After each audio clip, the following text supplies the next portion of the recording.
Hey guys, Lisa here. Today I want to talk about the one word open and close. You may have seen that in your tutor handbook. I hope you have. I hope you've read about it, but sometimes video is just an easier way to explain. So to make a very long story short, we know being a tutor is a hard and rewarding job, and you're coming in for like an hour, maybe 90 minutes at a time, and either a parent or school is paying for that time to be used for academic purposes, right?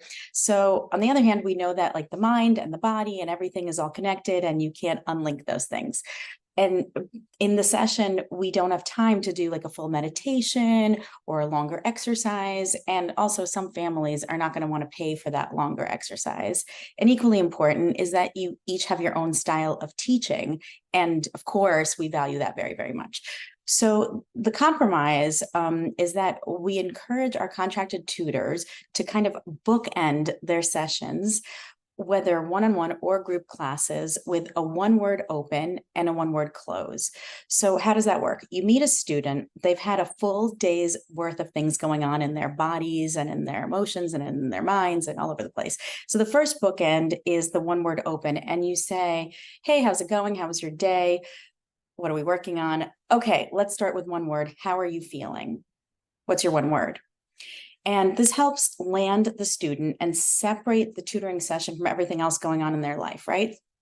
So what does a student say? We often hear students whose one word open is something like tired, frustrated, okay, annoyed, confused. Depends on how old they are and their vocabulary level, of course. And then you should also do a one word open. I recommend that. How are you feeling? Be honest about it. Your one word. Then you have the tutoring session. So this like literally takes 5 seconds, right? You have your tutoring session. And at the end, after saying, great class, you did well, whatever you typically say, here's the homework. Then you say, okay, what's your one word close? How are you feeling?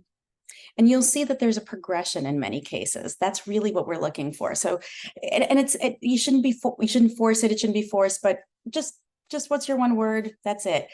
But students will often say things like supported, relieved, happy, organized.